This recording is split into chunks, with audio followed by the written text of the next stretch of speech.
এই বিদেশ প্রবাসী, আহা কি পরিমাণ মায়া লাগে। 12 ঘন্টা ডিউটি করে আবার আরো 6 ঘন্টা আরেকখানে আরেক কোম্পানির স্যার কি করে 18 ঘন্টা, কেউ কেউ আর থাকে 6 ঘন্টা। এই 6 ঘন্টার মধ্যে বিশ্রাম কখন? নিজের জামাগুলা নিজে ধোয়, নিজের রান্নাটা নিজে করে। প্রবাসীগুলো বিদেশে থাকে যে, আমি তো সৌদি আরবে অনেক দূর দূর ছেলেদের কাছে গেছি, ওরা দম করে খুব মহব্বত করে।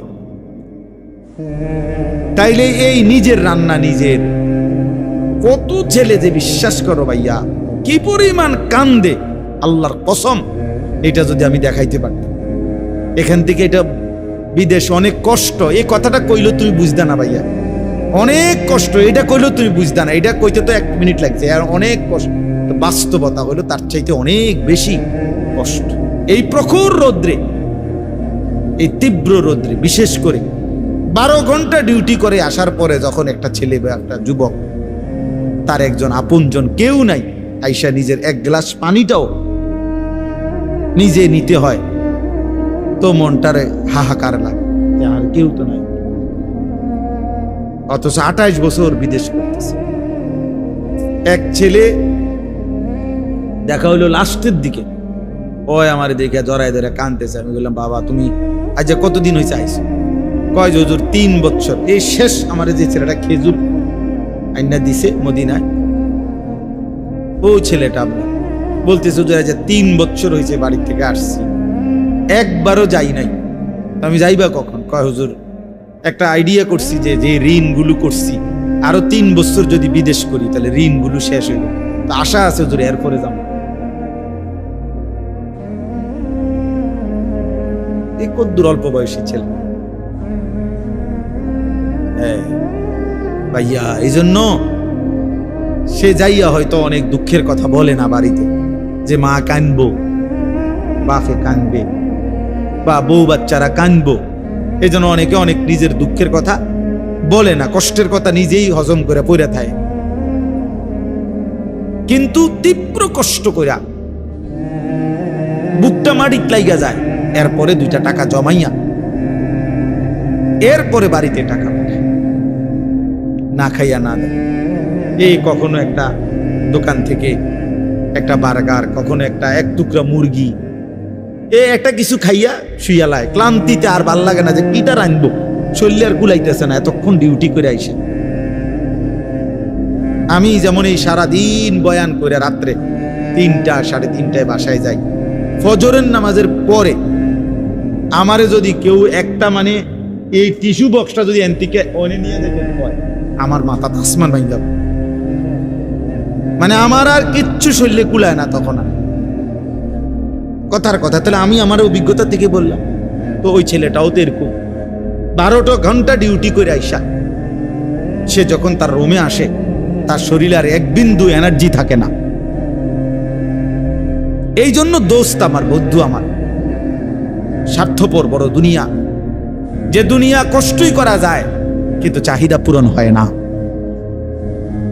চাহিদা পূরণ। অসংখ্য যুবক আমারে বলছে প্রবাসী, হুজুর এই 12 বছরে কোনোদিনও হুজুর পরিবারকে শেষ পর্যন্ত চূড়ান্ত খুশি করতে পারিনি। মাও নারাজ, বাপও নারাজ, বউ বাচ্চাও নারাজ। 5,000 টাকা দিলে কয়তে একটা বিদেশ করে, তে বুঝি তারাতে কেমনে 5,000 টাকা, তে বুঝি পারলো না 10,000 টাকা দিত। কথা বুঝেন নাই? অর্থাৎ সবাই মনে করে তে আরো দিত হইতো। মাও নারাজ, বাপও নারাজ, পুতো নারাজ, জিও নারাজ, বউ নারাজ। এই হলো প্রবাসীর জীবন। প্রবাসী এই এক প্রবাসী আমারে বলতেছে এইবার, এই তো আমার জড়ায়, হুজুর আমরা কিচ্ছু নাই, আমার লাগে একটু দোয়া করো। আমগো কিচ্ছু নাই হুজুর। আমি কই না ভাই আছে, আল্লাহ যারা আছে সবাই। হে না, হে কান্দে আর কয় হুজুর না আমার কিচ্ছু নাই হুজুর। আমি সারাটা জীবন দিয়ে যাইতেছি, কেউ খুশি হয় না। আরো দিলে ভালো হইতো, আরো দিলে ভালো হইতো। এই জন্য দোস্ত স্বার্থপর এই দুনিয়া। আমার একটা বয়ান আছে না এরকম, যে দুনিয়া বড় স্বার্থপর এই দুনিয়া। এজন্য ভাইয়া শুধু দুনিয়া নিয়ে পড়ে থাকো না, আখেরাতের ভাবনা ভাবো, আখেরাতের ভাবনা ভাবো, নিজের ভালো নিজের কল্যাণ দেখো। আমি অনুরোধ করলাম, আল্লাহ তাআলা এখানে বলছে বান্দা আমাকে মনে রাখো, ফাযকুরুল্লাহ কাযিকরিকুম আবাআকুম আও আশাদ্দা যিকরা। তোমাদের পরস্পর তোমাদের বাবা দাদা বংশধরকে যে পরিমাণ ডাকো সেই পরিমাণ কিংবা তার চাইতে বেশি পরিমাণে আমি আল্লাহকে ডাকো। আল্লাহ যেন বলে বান্দা সারাক্ষণ আমি চাই তুমি আমারে ডাকো, আমার নাম নিও, আমি খুশি থাকবো। যেন আল্লাহ বলতেছে বাথরুমে ঢুকতেছে, আল্লাহ যেন বলতেছে শোনো শোনো বাথরুমে যাচ্ছ, জি বলছে ঠিক আছে আমার নাম নাও,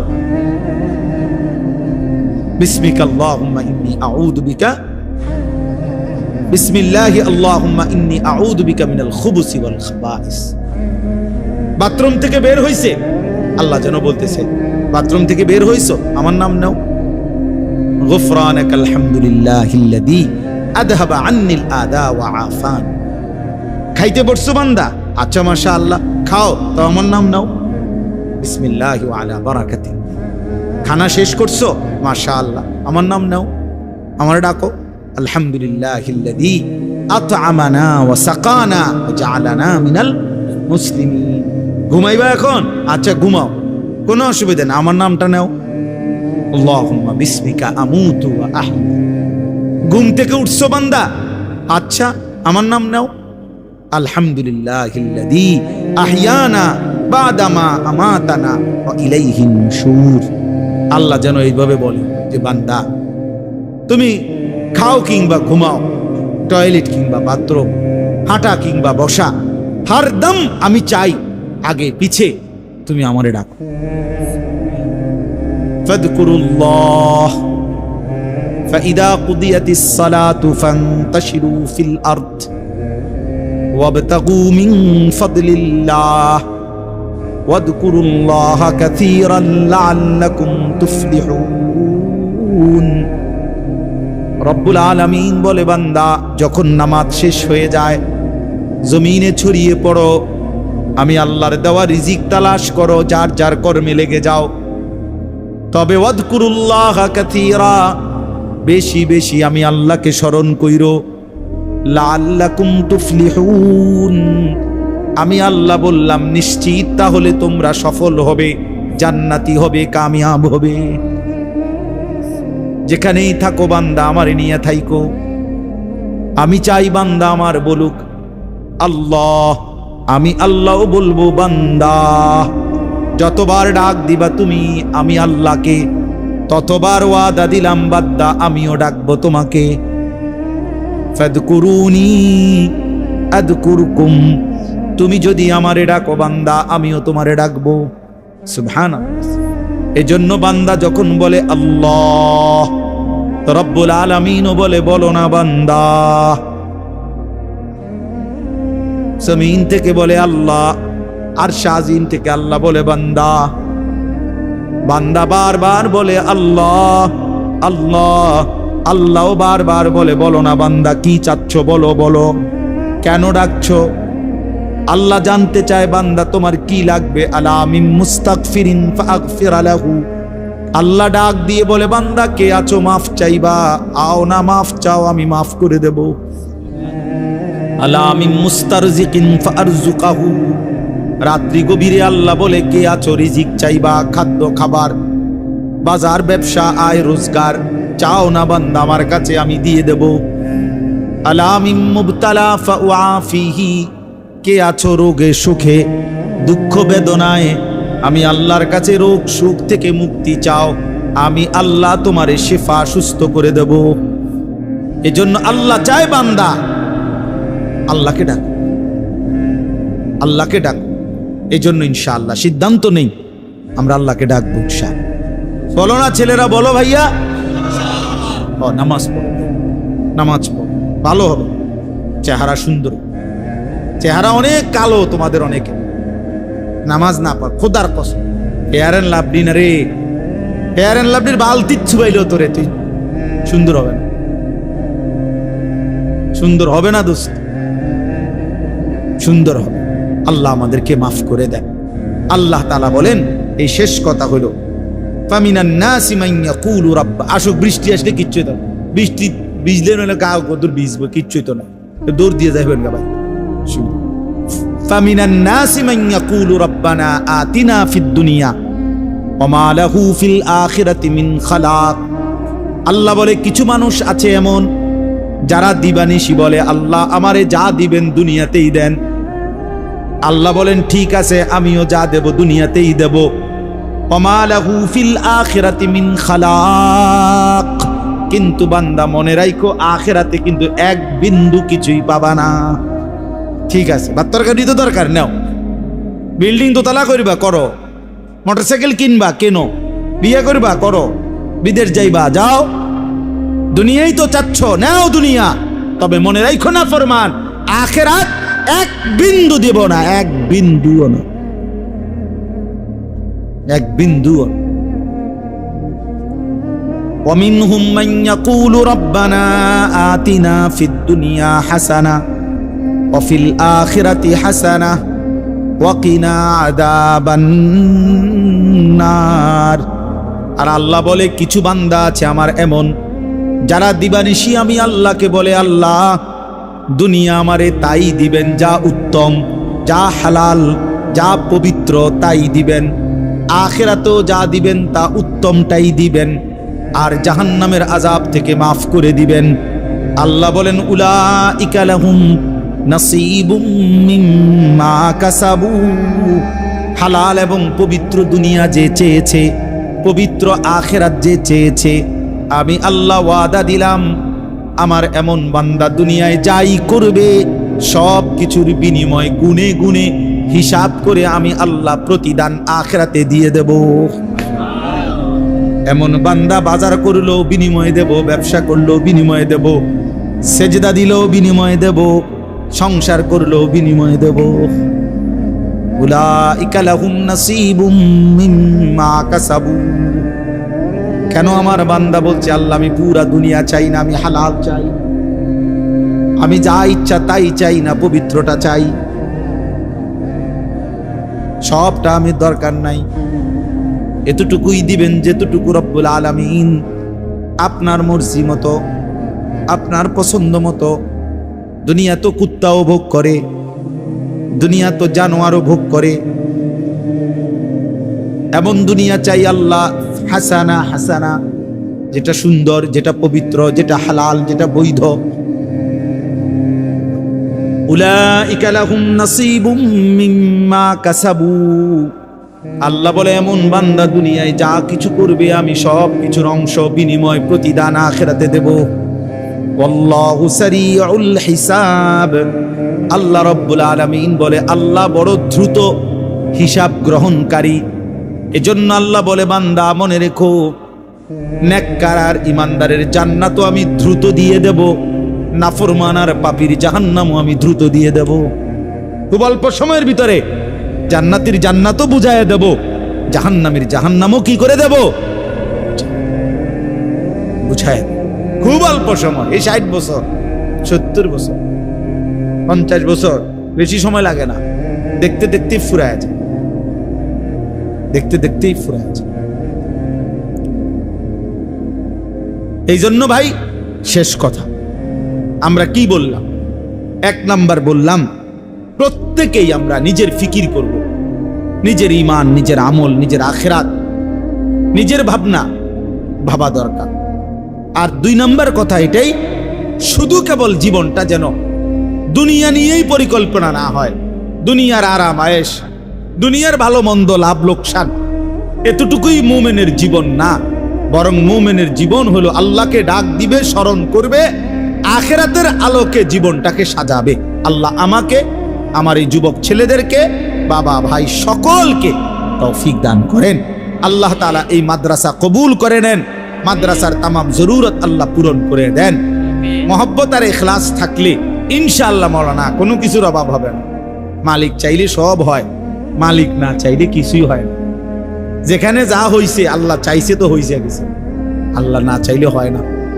আমি কত বড় বড় বিল্ডিংওয়ালা মাদ্রাসা দেখছি, কত ধনাঢ্য ব্যক্তির মাদ্রাসা আমার জীবনে আমি দেখছি, বিশাল ভবন করছে, এনে আসমুরকে অনেক বড় লোকই মাতবুরি দেখাইছে, বিল্ডিং একটা করে থুইছে, কথা বুঝেন নাই? কিন্তু মাদ্রাসার কোনো নাম গন্ধ নাই, না পড়া আছে, না লেখা আছে, না ছাত্র আছে, না উস্তাদ। তাহলে মাদ্রাসা বিল্ডিং এর নাম না, মাদ্রাসা ভবনের নাম না, মাদ্রাসা উস্তাদের নাম, মাদ্রাসা তালিবে ইলমের নাম, মাদ্রাসা চোখের পানির নাম, মাদ্রাসা আল্লাহর কাছে কাকুতি মিনতি করার নাম। আল্লাহ তাআলা এমন দৌলত আমাদের সকলকে দান করেন। এই মাদ্রাসাকে আল্লাহ তাআলা কবুল করে নেন। আজকে এতটা রাত ছেলেরা বাপ যত ধমকি দিছি তোম করে, তারপরেও ভাইয়া আমি বাস্তব অর্থে বললাম, তোমরা যে এত রাত কষ্ট করে বসেছিলা এর জন্য আন্তরিক ধন্যবাদ, মোবারকবাদ। আল্লাহ তোমাদেরকে এই বসে থাকার বরকতে আগামী দিনের ইসলামের জন্য কবুল করে নেন। আগামীর পতাকা তোমরাই যেন উড়াইতে পারো, কালেমার পতাকা উড়ানো, দ্বীনের ঝান্ডা উড়ানো, মাহাদির পক্ষে দাজ্জালের বিরুদ্ধে আল্লাহ যেন আমাদের যুবকদেরকে লড়বার তৌফিক দান। তো এই জন্য বলতেছিলাম, আল্লাহ নবী সাল্লাল্লাহু আলাইহি ওয়াসাল্লাম সাহাবায়ে কেরামের মধ্যে ভাতৃত্বের বন্ধন করে দিলেন, একজনকে আরেকজনের ভাই বানায় দিলেন। তো ফলে সাহাবীরা একজন আরেকজনকে জান মাল দিয়া প্রত্যেকে প্রত্যেকের ভাইকে সহযোগিতা করছে। ফলে একটা পর্যায়ে আইসা মক্কার সাহাবী মুহাজির এবং মদিনার সাহাবী আনসার উভয়ের সম্মিলিত প্রচেষ্টায় সারা পৃথিবীতে ইসলাম চমকায় গেছে, ইসলাম প্রচারিত হয়ে গেছে। এই জন্য আমার বলার উদ্দেশ্য হলো ইসলাহ, সংশোধন একে অপরের, এটা আল্লাহ তাআলার আদেশ। কোরআনুল কারীমের মধ্যে আছে, ফাত্তাকুল্লাহা ওয়া আসলিহু যাতা বাইনিকুম, তোমরা আল্লাহকে ভয় করো, ওয়া আসলিহু যাতা বাইনিকুম, পরস্পরের মাঝে ইসলাহ করে নাও, সংশোধন করে নাও। ইসলাহ আল্লাহ তাআলা কোরআনুল কারীমের মধ্যে বলছেন, ওয়া ইন তাইফাতানি মিনাল মুমিনিনা ইকতাতালু ফাআসলিহু বাইনাহুমা, মুসলমানদের দুইটি দল যদি পরস্পর যুদ্ধ করে, মুখোমুখি লড়াই করে, তখনও তোমরা উভয়ের মাঝে সংশোধন করে, মীমাংসা করে দাও, ইসলাহ করে দাও। তাইলে ইসলাহ, মুসলমানের পরস্পরের সংশোধন, এই ফিকির, এটা আমাদের প্রত্যেকের জিম্মাদার। প্রত্যেকের মধ্যে এই মানসিকতা থাকা উচিত যে আমরা একে অপরের সংশোধন করে দেব। এই জন্য উলামায়ে কেরাম বিভিন্নভাবে, মসজিদ মাদ্রাসাওয়ালারা, আলেম ওলামারা চেষ্টা করে বিভিন্ন আঙ্গিকে, বিভিন্ন নামে, বিভিন্ন শিরোনামে মানুষকে আল্লাহর দিকে ফেরানোর চেষ্টা। এই যে মসজিদে জুম্মার নামাজের দিন কিছুটা বয়ান হয়, মাসিক ইসলাহি মজলিস হয়, বাৎসরিক ওয়াজ ও দোয়ার মাহফিল হয়, বিভিন্ন পীর বুজুর্গদের খানকা আছে, দাওয়াত ও তাবলীগের মেহনত আছে, ওলামায়ে কেরামের নসিহত আছে, কিতাব লেখতেছে, আল্লাহর কথা বলতেছে, বহু আইটেম, হাজারো আইটেমে বিভিন্ন আঙ্গিকে মানুষকে আল্লাহর দিকে ফেরাবার জন্য দিবানিশি চেষ্টা চলতেছে। আলহামদুলিল্লাহ আমাদের বাংলাদেশে অনেকভাবে দ্বীনি কাজ হচ্ছে, একেবারে হিজরা, যাদেরকে সমাজের মানুষ অবহেলিত মনে করে, আলহামদুলিল্লাহ ঢাকাতে ওলামায়ে কেরাম তাদেরকেও দ্বীন শিখাবার জন্য মাদ্রাসা চালু করছে। তৃতীয় লিঙ্গের মাদ্রাসা, পিছিয়ে পড়া হিজরা মহিলা আলহামদুলিল্লাহ এখন কোরআন শরীফ পড়তেছে। বেদে আমাদের দেশে আছে, বাদ্যা কয় জাগরে, নৌকার মধ্যে থাকে যারা,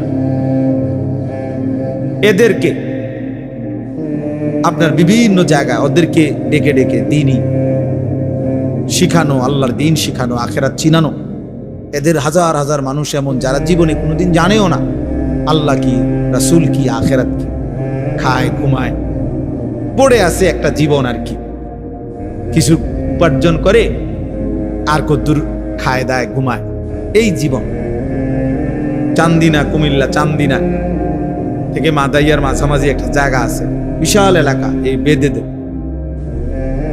আমি আলহামদুলিল্লাহ আমরা আরো কিছু আলেম মিলেও নিজে চাঁদা দিয়া, মানে ওয়াজও করছি আমি, চাঁদাও দিছি আমি।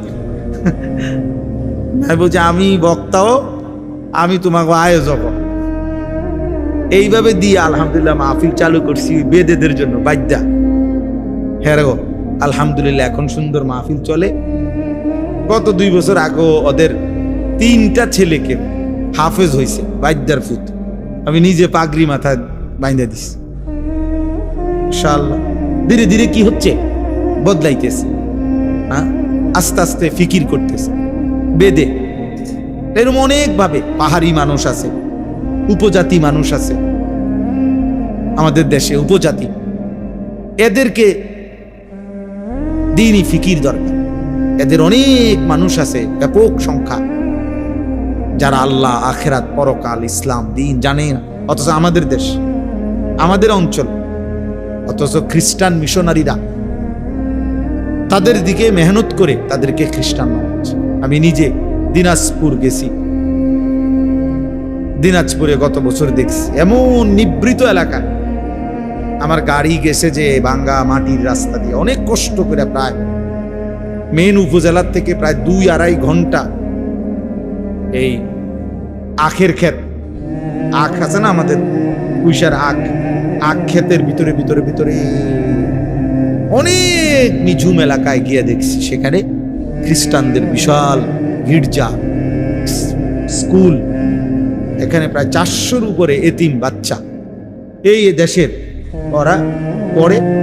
যিনি প্রধান, ওই গির্জার প্রধান যিনি, সে ব্রাজিল, তার বাড়ি, সে ব্রাজিল থাকে, ব্রাজিল ওইখানের অধিবাসী, ওইখান থেকে আইসা জীবনের তরে বাংলাদেশে চলে আসছে, এখানে আইসা এখানের মানুষদেরকে খ্রিস্টান বানায়। বাচ্চাগুলো বলতেছে ওরা খ্রিস্টান, অথচ কোনো যুক্তি নাই এই বাচ্চাগুলো খ্রিস্টান হবে কেন, এদের পূর্বপুরুষ এখানকার, এখানে খ্রিস্টান আইলো করতে গেল, বানায় ফেলছে, ধর্মান্তরিত করে ফেলছে। তাইলে নিয়ম হইল যেই মেহনত করে তারই ফসল আসে। আমি বললে আমার ফসল আসবে, করলে আরেকজনের কি আসবে, ফসল আসবে। তো মুসলমান মেহনত করলে ইসলামের জন্য আসবে, হিন্দু করলে হিন্দুর জন্য আসবে, খ্রিস্টান করলে খ্রিস্টানের জন্য আসবে। এই জন্য বললাম আর কি, বাস্তবতা হলো কম বেশি এটা বড় বিষয় না, জনপ্রিয়তাও কোনো বিষয় না, বরঞ্চ ইসলামের বহুমুখী কাজ তোমরা এই কিশোর নওজোয়ান করা উচিত, অনেক কিছু করা উচিত, অনেক কাজ করা উচিত। দ্বীনকে নিয়ে যারা ভাবে, ইসলামকে নিয়ে যারা ভাবে, আখিরাতকে নিয়ে যারা ভাবে, তাদের জন্য অনেক কাজ, অনেক কাজ আছে। এই জন্য বললাম মানুষের সংশোধন, মানুষকে আল্লাহ চিনায় দেওয়া মানুষের সবচেয়ে বড় কল্যাণ। মানবতার সবচেয়ে বড় কল্যাণ হলো, মানুষের সবচেয়ে বড় উপকার হলো ওই মানুষকে তার রব চিনায় দেওয়া, তার মালিকের সাথে তাকে সম্পৃক্ত করে দেওয়া। একটা মানুষের ভাত, মাছ, চাল, ডাল, ঘর, খাদ্য, খাবার, এগুলো ভালো কাজ, কিন্তু এগুলো সীমিত সময়ের জন্য। কিন্তু তাকে আল্লাহর সাথে জুড়ে দেওয়া, তাকে কালেমার সন্ধান দেওয়া, আখিরাতের সন্ধান দেওয়া, এটা যেন তার অনন্ত কালের জন্য তারে নিরাপদ করে দেওয়া। একটা ঘর যত মজবুতি হোক, সেটা একটা সময় ভাঙ্গা যায়। এই ত্রাণের, সরকারি অনেক ত্রাণের ঘর, বিল্ডিং ছোট ছোট, ইডি ভাঙ্গা নিঙ্গা বসকাই গেছে। ত্রাণ দিছে রিস্কা, এইতে 6 মাসের মাথা বেচ্চা, হ্যাঁ, এটা নাই, খবরও নাই। আমি দিয়ে চাইছি, কথার কথা না, বলে তাই বলে কি দিবে না? না দিবে, আমি নিষেধ করি না, মানে বুঝাইতে চাইলাম মানুষকে আল্লাহর সন্ধান দেওয়া, আখিরাতের সন্ধান দেওয়া, জাহান্নাম থেকে বাঁচাবার চেষ্টা করা, আল্লাহর ইবাদত, আখিরাত পরকালের জন্য চেষ্টা করা, আল্লাহমুখী করা, এটা সবচেয়ে বড় কল্যাণ।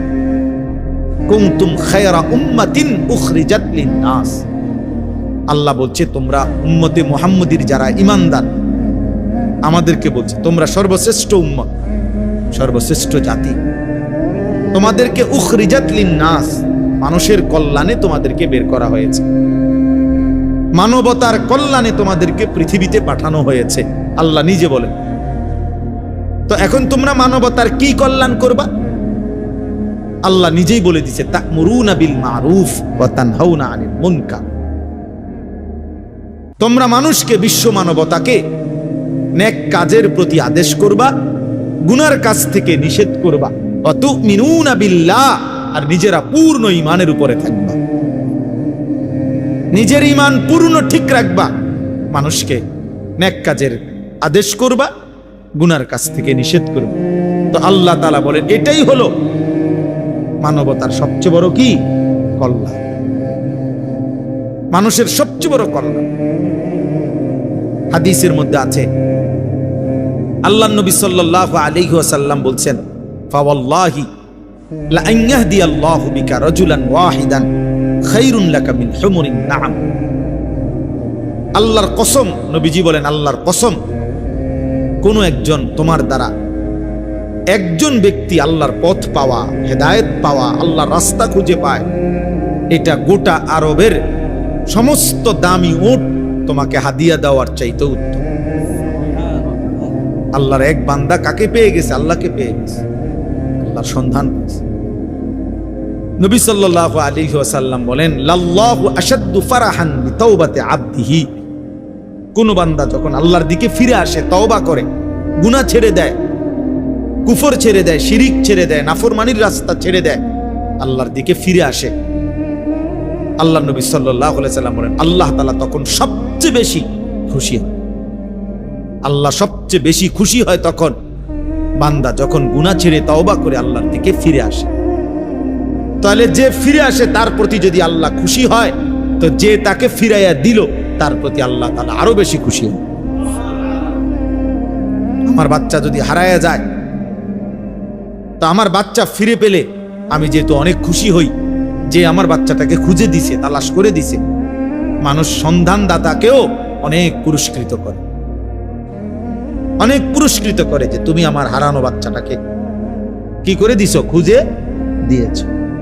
আল্লাহও যেন বলে, তুমি আমার হারানো বান্দা, যে বান্দা আমার থেকে হারায় গেছিল, আমারে ভুলে গেছিল, বহুদিন যাবত আমারে যে সেজদা দেয় নাই, আমার সেই হারানো বান্দাকে তুমি আমি আল্লাহর সাথে ফিরাই দিছো, জুড়াই দিছো, তো আমি তোমার উপরে খুশি হয়ে তোমারও মাফ করে দিলাম। এই জন্য প্রিয় বন্ধু আমার, নওজোয়ান সাথী, এটা আসলেই অবাক করা বিষয় যে এতটা রাত অবধি কষ্ট করে তোমরা বসে আছো। মাশাআল্লাহ, আমি আসলেই আর কি করা, আমার কোনো কুলাইতেও পারি না নিজেও। আসছি আমি মাত্র 2 দিন হয়েছে, একদিন শুধু একটা রাত্র আমি শুইছি হজের থেকে আইসা। মঙ্গলবার সকালে আসছি ফজরের টাইমে, মঙ্গলবার রাত্রটা কোনো মাহফিলে যাইনি, বুধবার গতকালকে থেকেই আবার বের হয়েছি। সবাই অবাক, আমার পরিচিত সবার কথা হলো, আমার যে আত্মীয় স্বজন ফোন দেখ, কি অবস্থা, ঘুমেনি? আমি বললাম না, ঘুমে না, গাড়ি হায় হায়, আপনি বাইরে গেছেন। আবার আমি কি করে, আমার খাদ্য যেটা বাইর হয়ে যাও, আমি বাইর হয়ে গেলাম। ও আসলে আসরের পরেও বয়ান করছি, এশার পরেও বয়ান করছি, এখন আবার এখানে আসছি। এই জিগাইছিও না মাহমুদ ভাইকে, কোথায় মাহফিল, কি মাহফিল, এগুলা জিগাইবার সময় মানে যে এখানে মাইক দিছে, আল্লাহর কথা বলার দরকার, বলে ফেললাম, খালাস। 1 জন হোক আর 10 জন হোক, 1000 জন হোক। এজন্য প্রিয় ভাই, আমরা সবাই মিলে এটা ফিকির করা দরকার, একে অপরের সংশোধন, একে অপরের জীবন গঠনের জন্য আমরা মুসলমান। সারা আমি এই কয়দিনে হজ্জের এই সফরে পৃথিবীর নিজের দেশের যে খবরাখবর দেখলাম, প্রতিনিয়ত একটা জিনিস আমি বুঝছি, 2টা কথা। একটা হলো সারা পৃথিবীর যত দেশ আছে, সব দেশ এখন আর কেউ কারোর সাথে আলোচনা করতে, কথা কইতে আর রাজি না, শুধু ফিডাফিডি। মানে কথা কইলেই অস্ত্র বাহির করে, মিসাইল, ক্ষেপণাস্ত্র, এনে কোনো কিনে কথা টতা নেই, তো কথা টতা বল, আয়ু লাগো লাইগা যে ঠিক, বুঝেন নাই কথা? হ্যাঁ, আলোচনা চাইতো অস্ত্রের বাহাদুরি, ঝনঝনানি আজকে সবাই করতে চাচ্ছে। এটা সাংঘাতিক। মানুষের ভিতরে জিজ্ঞাসা, প্রতিশোধের স্পৃহা প্রচন্ড উত্তেজিত, খুব বেশি বেশি।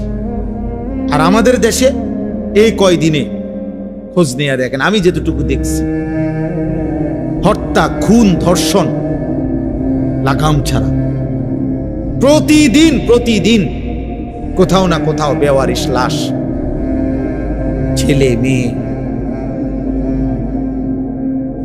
নির্যাতিতা, ধর্ষিতা, লাঞ্ছিতা, মাইরা ফিটটা শেষ করে ফেলছে। ধর্ষিতা নারী, ধর্ষিতা মেয়ে। তাইলে বিষয়টা কি আসলে? বিষয়টা হলো কেউ যেন এমন যে প্রত্যেকেই এখন সবাই সবাই বাঁধন হারা, কেউ কারো অভিভাবক, কারো অধীনতা মানতে রাজি না। আমি আমার মতো চলব, আমনি কাটা আবার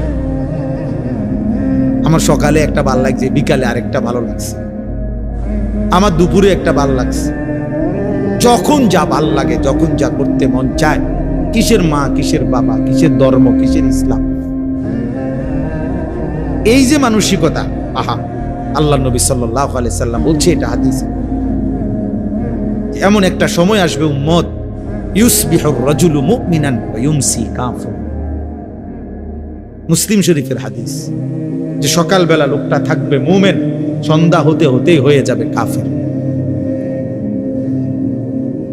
ওয়া ইউমসি মুমিনান ওয়া ইউসবিহু কাফির। সন্ধ্যাবেলায় ছিল মুমিন, সকাল ভোর হতে হতেই হয়ে যাবে কাফের। ইয়াবিউ দীনাহু বিআরাযিম মিনাদ দুনিয়া। দুনিয়ার সামান্য কিছুর লোভে রাসূল সাল্লাল্লাহু আলাইহি সাল্লাম বলে নিজের দ্বীনকে, ঈমানকে, আখিরাতকে বিক্রি করে দিবে। আরে কিসের বেটা আল্লাহ খোদা, বাদ দে বেটা আখিরাত, ধুর বেটা, দুনিয়া চলে না বেটা, হেতে আইছে না আখিরাত নিয়ে, পেট চলে না, আবার আইছে নামাজ পড়তে বেটা, এই পেট চলে না, এই জন্য নামাজ পড়বে। আল্লাহ নবী সাল্লাল্লাহু আলাইহি সাল্লাম বলছে এমন একটা সময় আজকে, এটাই বাস্তবতায়, বাস্তবতায় আফসোসের বিষয়। মসজিদের মধ্যে অবুজ কন্যার লাশ, এর চাইতে বড় আফসোসের বিষয় কি হইতে পারে? যে করুক, পাঞ্জাবিওয়ালা করুক আর পাঞ্জাবি ছাড়াই করুক, যেই করুক, এত বড় নিকৃষ্ট, জঘন্য কিভাবে হইতে পারে? মানুষ কিভাবে হইতে, অকাতরে পিটাইয়া জনসম্মুখে মানুষকে এইভাবে মাইরা ফেলা, কিভাবে মানুষ এত হিংস্র হয়ে যাইতে পারে? তার মানে বিষয়টা এটাই যে বাঁধন হারা, আল্লাহর ভয়, আখিরাতের ভয়, জাহান্নামের ভয়, কবরের ভয় বলতে কিচ্ছু নেই। কাবিল সে বলছিল, আমি কোনো নিয়ম কানুন মানি না, আমি কোনো কথা মানি না, আমি এই নারীকে বিয়ে করমুই, প্রয়োজনে তুই হাবিলকে লাআকতুলান্না, মাইরা ফেলব, সাফ কথা, তোরে আমি হত্যা করবই, আমি নারী চাই। এবং শেষ পর্যন্ত হত্যা করছে কিনা কথা বলে না? ওই যে হাবিল কাবিলের ঘটনা বলতেছি, তার নারী দরকার, শেষ পর্যন্ত মেরেই ফেলছে আপন ভাইকে, নবীর সন্তান, আদম আলাইহিস সালামের সন্তানরা। তাইলে এজন্য বললাম, ছেলেরা তোমরা, বাবা, বাবারা সবাই মিলে আমরা ভাবা দরকার। এত উচ্ছৃঙ্খল জীবন, এত লাগাম ছাড়া জীবনের শেষ পরিণতি ভালো হবে না। থামতে হবে, আজ হোক কাল হোক, থামতে হবে, থামতে হবে। এমন কোন ভোর আসবে যে ভোরে হয়তো দেখবো যে আমাদের আর নিরাপত্তা নাই। এমন কোন সন্ধ্যা হবে হয়তো যে সন্ধ্যায় আমরা দেখব আমাদের জান মালের আর নিরাপত্তা নাই। হতেই পারে, এটা হতেই। ইরান এবং ইসরায়েল যখন যুদ্ধ করতেছে তখন আমরা মক্কায়, হজ শেষ হয়ে গেছে তখন, এই যে কয়দিন আগে হইল, হাজিরা বারবার আমার বাংলাদেশি বয়স্ক সাধারণ মানুষ যারা হজ আমগো কাফেলা একটু পর পর আইসে হুজুর দোয়া করে হুজুর বাইক নি না যেতে, বিমান নি বন্ধ হয়ে যায়, ফ্লাইট নি বন্ধ হয়ে যায়, মানে সারাক্ষণ দুঃখ দুঃখ দুঃখ দুঃখ করে আপনার টেনশনে ছিল যে যদি ফ্লাইট বন্ধ হয়ে যায়, বিমান বন্ধ হয়ে যায়, বাড়ির জমু কেমন, ফিরবো কিবা? তাইলে বলেন, এক মিনিটেই ইচ্ছা করলে পৃথিবীর আল্লাহু গালিবুন আলা আমরিহি, আল্লাহ তাআলা বলেন আল্লাহই তার সিদ্ধান্তে বিজয়ী, আল্লাহর ফয়সালায় আল্লাহই বিজয়ী। ওয়ালাকিন্না আকসারান নাসি লা ইয়ালামুন, কিন্তু অধিকাংশ মানুষ এটা বুঝতে চায় না, বুঝতে চায় না আমার আপনার প্রত্যেকের ব্যাপারে আল্লাহর ফয়সালাই কার্যকর হয়। আমাদের পরিচিত একজন বন্ধু চিটাগাংয়ের হাজি এবার হজে গেছে, তো ওনার সাথে আরেকজন বয়স্ক হাজি, ওনার কাফেলায় সিরাজগঞ্জ বাড়ি। তো হজের পরে নিয়ম হলো একটা বিদায়ী তাওয়াফ করতে হয়, অর্থাৎ হজ শেষ হইছে, আল্লাহর ঘরের চারদিকে 7 বার চক্কর দিলে একটা তাওয়াফ হয়, একটা বিদায়ী তাওয়াফ করতে হয়, এটা ওয়াজিব হজের মধ্যে। তো এইটা বুজুর্গানে দিন উলামায়ে কেরাম বলেন যে সময় যাবে গা হজে থেকে এলাকাত ফিরে যাইব মক্কার থেকে, তার একদিন আগে বা 2 দিন আগে লাস্টের দিকে করলে ভালো, শুরু দিয়েও করা যায় হজের পর পর।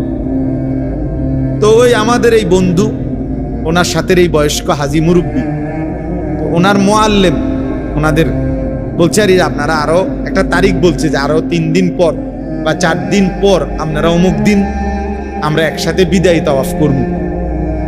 এই চাচা মুরব্বী, সিরাজগঞ্জ বাড়ি চাচাটা, উনি যেদিন রাত্রে বলছে ওই দিন পরের দিন সকালবেলা ফজরের নামাজের পর সকালবেলা উনি একা একা আল্লাহর ঘরে গিয়া নিজে নিজে বিদায়ী তাওয়াফটা করছে এবং বলে গেছে সাথীদেরকে যে আমার আপনাদের লগে এই পর্যন্ত করতাম না, আমার ভাল লাগতেছে না, আমি আজকেই করে এলাম আমার। এই কথা বলে নিজে নিজে বিদায়ী তাওয়াফ করে এইবার আসছে রুমের দিকে, হোটেলের কাছাকাছি, মানে হোটেল দেখা যায়, এই সময় ঘুরাইয়া পড়ছে রাস্তা, স্ট্রোক করছে, কিছুক্ষণের মধ্যে মারা গেছে। তাহলে তার দিলে খবর হয়ে গেছে যে আগামী 3 দিন পরে সে থাকবে না। তো আল্লাহ দয়া করে তারে তার হজ পূর্ণ করাই দিছে। এ তো মালিকের ইহসান। তাই বললাম আর কি যে বান্দার পরিকল্পনা আর আল্লাহর ফয়সালা কি হয়, ভিন্ন হয়, আর তখন কার্যকর হয় কারটা? আল্লাহ। প্রিয় ছেলেরা, বাবারা, সবাই রে বলি, আমরা স্বার্থপর এই দুনিয়ায় শেষ পর্যন্ত কেউ কারো জন্য মনে রাখেন, এটা আমি সব সময় বলি রে ভাই। এই বন্ধু বান্ধব এগুলা সব ধোঁকা, এই নারী, ছবি, মোবাইল, এই সবটাই ধোঁকা। এই হাসি খুশি, রং তামাশা, ফুর্তি, আড্ডা, খোদার কসম, এগুলো ধোঁকাই আসল। শেষ পর্যন্ত আমরা একাকী। আমার পাও যেদিন ভাঙছে সেদিন আমার বন্ধুদের কারো পাও ভাঙে না। আমি 2021 সালে আমার পাও ভাঙছিল মোটরসাইকেল অ্যাক্সিডেন্টে। তো সেদিন তো একই মোটরসাইকেলে আমরা 2 জন বসা ছিলাম। আমি গাড়িটা চালাইছি, আমি মোটরসাইকেল চালাইতেও জানি না, এখনো জানি না। তাহলে আমার যেই বন্ধু মোটরসাইকেল চালাইছে ওর একটা সুতাও কিচ্ছু হয়েছে না, আমার পাও ভাঙে গেছে। তাইলে কি বুঝা গেল? আমার সুখে আমি, আমার দুঃখে আমি। শেষ পর্যন্ত স্বার্থপর এই দুনিয়া কাউরের জন্য থেমে থাকে না। অতএব আজকে এই রাত গভীরে যে কয়জন আল্লাহর বান্দা, বাবা এবং বিশেষ করে নওজোয়ান তোমরা আসছো, প্রিয় ভাই, আমি অনুরোধ করলাম, নিজের ইসলাহ, নিজের সংশোধন, নিজের ভালো, নিজের কল্যাণ আমাদের দরকার। কোরআনুল কারীমে আল্লাহ তাআলা বলেন, ফাইদা কাদাইতুম মানাসিকাকুম ফাযকুরুল্লাহ, বান্দা আমার প্রত্যেকটা ইবাদত আদায় করো, আর ইবাদত আদায় করার পরে তোমাদের কাছে আমি আল্লাহর চাওয়া তোমরা বাকি সময় পুরাটাই আমি আল্লাহকে স্মরণ করো। যেখানেই থাকো বান্দা, যখনই থাকো, যাই করো, আমি মানা করি না, আমারে ভুলো না, আমারে ছাইরো না, আমারে সঙ্গে রাখো, আমার নাম সাথে রাখো। কাদিক্রিকুম আবাআকুম আও আশাদ্দা যিকরা। আল্লাহ বলে, বান্দা সারাদিনে তোমরা বাবা, দাদা, বংশধর, নিজের আশপাশের মানুষকে যে পরিমাণ ডাকাডাকি করো তার চাইতে বেশি পরিমাণ অথবা সমপরিমাণ আমি আল্লাহকে ডাকি।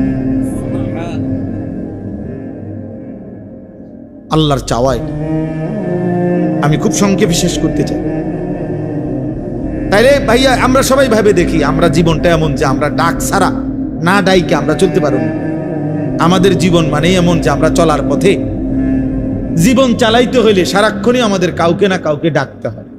বাবাকে, মাকে, স্ত্রীকে, ছেলেকে, মেয়েকে, ভাই, বোন, পাড়া প্রতিবেশী, চাচা, জ্যাডা, মামা, ফুফা, চাচতো ভাই, বন্ধু বান্ধব, সিএনজিওয়ালা, অটোওয়ালা, রিক্সাওয়ালা, কাস্টমার, প্যাসেঞ্জার, দোকানদার, ঠিক আছে না? কাউকে না কাউকে আমাকে কি করতে হবে? ডাকতে হবে কোনো না কোনো কাজ বাস্তবায়নের জন্য। তো আল্লাহ বলেন, সারাদিনে যত ডাকাডাকি করো কমপক্ষে ওই পরিমাণ অথবা তার চাইতে বেশি আমি আল্লাহকে ডাকো। এর চাইতে নিচে যাতে না,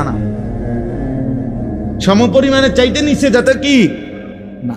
এখন ইনসাফ করে আমরা বলি, এই এখানে যে কয়জন আমরা বসছি, আল্লাহ দয়া করছে, তো আমরা সবাই ভেবে দেখি সারাদিনে আমরা যে পরিমাণ পরস্পরকে ডাকি, আল্লাহকে আমরা সেই পরিমাণ ডাকি কিনা?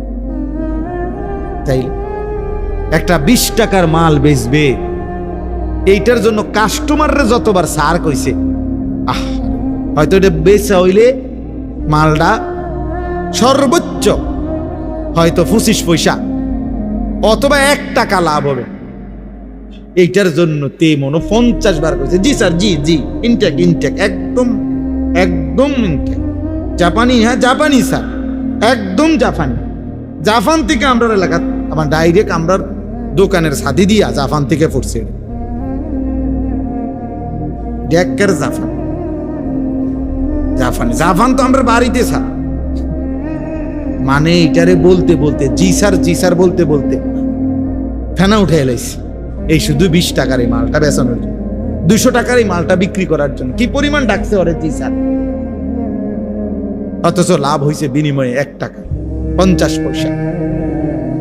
যে মহান রব্বুল আলামিন 24 ঘন্টা দিয়ে যাচ্ছে, এই নাফরমান 7 ঘন্টা 8 ঘন্টা 10 ঘন্টা জীবন থেকে চলে গেছে, একবারও আল্লাহর নাম তার জবান দিয়ে উচ্চারণ করে নাই। আরে তোর মতো নিকৃষ্ট জালেম নাফরমান কুত্তাও তো হয় না বেটা, কুত্তাও তো এরকম হয় না। মানুষের বাচ্চা তুই কিসের বেটা? তুই কোন মারফুত বেটা? এটা কুত্তাও তো এত নিকৃষ্ট হয় না। কিসের মানুষের বাচ্চা বেটা? নাফরমান একটা দিন পুরো চলে গেছে, একটা সেজদা নাই, একবার আল্লাহর নাম নাই, মানুষের বাচ্চা বেটা, অমানুষ কোথাকার। কি ধরনের কথা? এত নিকৃষ্ট তো জানোয়ারও হয় না, অথচ মুসলমানের ঘরে জন্ম নিয়েছে, তার বাপ মুসলমান, তার মা মুসলমান, তার 14 গোষ্ঠী মুসলমান। ডাকাইত, এত নিকৃষ্ট ডাকাইত, সারাদিন একটা শিখছে বেউকুফ, চুলিটারে হুদা গেল ফিরা, মাথাল কোথাকার পাগল। তোর বাতান দেখে বেড়া পাগল, তোর কোন পাগল এটা শিখাইছে যে একটু পর চুলিটারে এরম করস? এটা একটা কাম হইলো বেড়া? একটা সুস্থ মানুষের এটা একটা কাম? বুঝি এরম করে না, সারাদিন মোবাইল টিপে। একটা বেডি কতক্ষণ দরকার? এই সারাদিন হইয়া তখন বেডি তেল লাগে, এটা জীবন? এটা কোনো কথা হইলো? আমরা সারাদিন রাত 24 ঘন্টা আম করে বানাইছে শুধু বেডির লাগে, তাওনের লাগে নাকি? আর কাম নাই দুনিয়া তো? হেদি সারাদিন মোবাইল দেখে, এই জানোয়ারদের সারাদিন ছবি দেখে, সারাদিন নর্তকী দেখে। কিরে অপদার্থ, তোর কি একবারও ভাবনা আসে না যে আমারে কে বানাইলো, কেন বানাইলো? আমি পৃথিবীতে কি আমার আর কোনো কাম নাই? কথা হইল মিয়া, সারাদিন বুঝি তুমি এ বয়ে বয়ে বেড়ি চাইবা? অপদার্থ চেহারা ছিল তোমাদের, দেখলেই তো বোঝা যায় কালো হইয়া নিকৃষ্ট হয়ে আছে অনেক ছেলের। 2-4-6 মাসে বেটা নাফরমান, কোনদিন আল্লাহকে সেজদা দেস নাই বেটা, চেহারা দেখলেই তো বোঝা যায় বেটা। 6 মাসে কোনদিন 5 ওয়াক্ত নামাজ কপালে জোটে নাই। ঠিক তোর উপরে বেটা, থু তো তোর কপালের উপরে বেটা, থু তো মারলাম বেটা তোর কপাল, থু তোর কপাল, থুতু মারলাম তোর কপালে, যা নাফরমান। কেন আসলি দুনিয়াতে বেটা? এটা কি ধরনের জানোয়ারি জীবন? একটা সেজদা দিতে মন চায় না বেটা? মানুষের ঘরে জন্ম নিলি কেন? আল্লাহকে যদি পছন্দই না হয় মানুষ হলি কেন বেটা? এই জন্য দয়া করে এটা ভাবা দরকার, ভাবতে শিখো। মেয়ে কেন নামাজ পড়বা না? দুনিয়ার কোনো প্রয়োজন আমরা শেষ করতে পারি না। আমি 42 দিন ছিলাম না বাসায়, আমার বিবিও আমার সাথে হজে ছিল। তা আমার মেয়ে, আমার শাশুড়ি, আমার ছোট ছেলে, ওরাই ছিল বাসা। তো কালকে আমি ক্লান্ত ছিলাম ঘুমে ঘুমে, আজকে জিগাইলাম যে আব্বু বাসার কি কি অবস্থা, কোনো কিছু? সব আমি থাকতে একেবারে গুন্না যা লাগবো যেটা কোনো কিছু মানে ডিস্টার্ব বা ত্রুটি বলা না, সব ঠিক করে দিয়ে গেছি, মানে যাতে করে কোনো কষ্ট না হয় আমার বাচ্চাদের। এখন আজকে দুপুরে দেখাইতেছে আব্বু 3টা বেসিন, এডির একটা ফায়ার ট্যাপের এটার মধ্যে বল্টু ভাঙ্গা, একটার মধ্যে পানি আইয়ে না, আরটার মধ্যে বাথরুমের যে পানি ব্যবহার করে হাই কমোডের সাথে যে এটার প্লাস্টিক এটা ফাইটে গেছে। হ্যাঁ, মানে পুরা ঘরের মধ্যে এই 40-42 দিনে বহুত কান দিয়া ফাটা পানি পড়ে, হ্যান দিয়া বল্টু নাই, হ্যান দিয়া এটা নাই ওটা নাই। এডি সবগুলো আমি মিস্ত্রি রাইন না দেখাইছি, একটা একটা করে কিতা হয়েছে দেখেন, এটি ঠিক করেন, মাল আনেন, এটি ঠিক করেন। তাহলে কি বোঝা গেল? যে এই দুনিয়া শেষ করা যায় না, শেষ করা যায় না। আমার যেদিন মৃত্যু হবে সেদিনও দেখা যাবে সংসারের অনেক কাজ বাকি রয়ে গেছে বাকি। হয় চেয়ারের ফায়া ভাঙ্গা, জানালার ছিটকারি ভাঙ্গা, হ্যাঁ সোফাটার মধ্যে বার্নিশ করলে বালা ছিল, ফ্রিজের তলে দিয়া পানি ভরে, নুন নাই, তেল নাই, সাবান নাই, এই না? তাহলে স্বার্থপর এই দুনিয়া শেষ করা যায় না। দুনিয়ার প্রয়োজন শেষ হয় না বন্ধু। এই বিদেশ প্রবাসী, আহা কি পরিমাণ মায়া লাগে। 12 ঘন্টা ডিউটি করে আবার আরো 6 ঘন্টা আরেক কোম্পানির স্যার কি করে 18 ঘন্টা, কেউ আর থাকে 6 ঘন্টা। এই 6 ঘন্টার মধ্যে বিশ্রাম কখন? নিজের জামাগুলা নিজে ধোয়, নিজের রান্নাটা নিজে করে। প্রবাসীগুলো বিদেশে থাকে, যে আমি তো সৌদি আরবে অনেক দূর ছেলেদের কাছে গেছি, ওরা দম করে খুব মহব্বত করে। তাইলে এই নিজের রান্না নিজের, কত ছেলে যে বিশ্বাস করো ভাইয়া কি পরিমাণ কান্দে, আল্লাহর কসম। এটা যদি আমি দেখাইতে পারতাম। এখান থেকে এটা বিদেশ অনেক কষ্ট, এই কথাটা কইলো তুমি বুঝদা না ভাইয়া, অনেক কষ্ট। এটা কইলো তুমি বুঝদা না, এটা কইতে তো 1 মিনিট লাগছে, আর অনেক কষ্ট। বাস্তবতা হলো তার চাইতে অনেক বেশি কষ্ট। এই প্রখর রৌদ্রে, এই তীব্র রৌদ্রে, বিশেষ করে 12 ঘন্টা ডিউটি করে আসার পরে যখন একটা ছেলে বা একটা যুবক, তার একজন আপনজন কেউ নাই, আইসা নিজের 1 গ্লাস পানিটাও নিজে নিতে হয়, তো মনটারে হাহাকার লাগে যে আর কেউ তো নাই। অথচ 28 বছর বিদেশ করতেছে। এক ছেলে দেখা হইলো লাস্টের দিকে, ওই আমার দিকে জড়াই ধরে কাঁদতেছে। আমি বললাম বাবা তুমি আজ কতদিন হয়েছে আইস? কয় যে হুজুর 3 বছর। এই শেষ আমার যে ছেলেটা খেজুর আইনা দিছে মদিনায়, ও ছেলেটা আপনার বলতেছে হুজুর আজ 3 বছর হয়েছে বাড়ি থেকে আসছি, একবারও যাই নাই। আমি যাইবা কখন? কয় হুজুর একটা আইডিয়া করছি যে যে ঋণগুলো করছি আরো 3 বছর যদি বিদেশ করি তাহলে ঋণগুলো শেষ হইবে, তা আশা আছে হুজুর এরপরে যাব। এই কদ্দুর অল্প বয়সী ছেলে। হ্যাঁ ভাইয়া, এই জন্য সে যাইয়া হয়তো অনেক দুঃখের কথা বলে না বাড়িতে, যে মা কানবো, বাপে কানবে, বা বউ বাচ্চারা কানবো। এই জন্য অনেকে অনেক নিজের দুঃখের কথা বলে না, কষ্টের কথা নিজেই হজম করে পড়ে থাকে। কিন্তু তীব্র কষ্ট কইরা বুকটা মাটিত লাইগা যায়, এরপরে 2টা টাকা জমাইয়া এরপরে বাড়িতে টাকা পাঠায়, না খাইয়া না দেয়।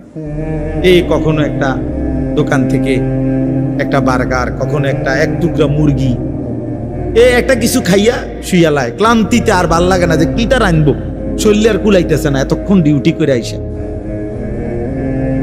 আমি যেমন এই সারাদিন বয়ান করে রাত্রে 3টা 3:30টায় বাসায় যাই, ফজরের নামাজের পরে আমারে যদি কেউ একটা মানে এই টিস্যু বক্সটা যদি এনতিকে অনে নিয়ে যেতেন, আমার মাথা আসমান ভাঙ্গা,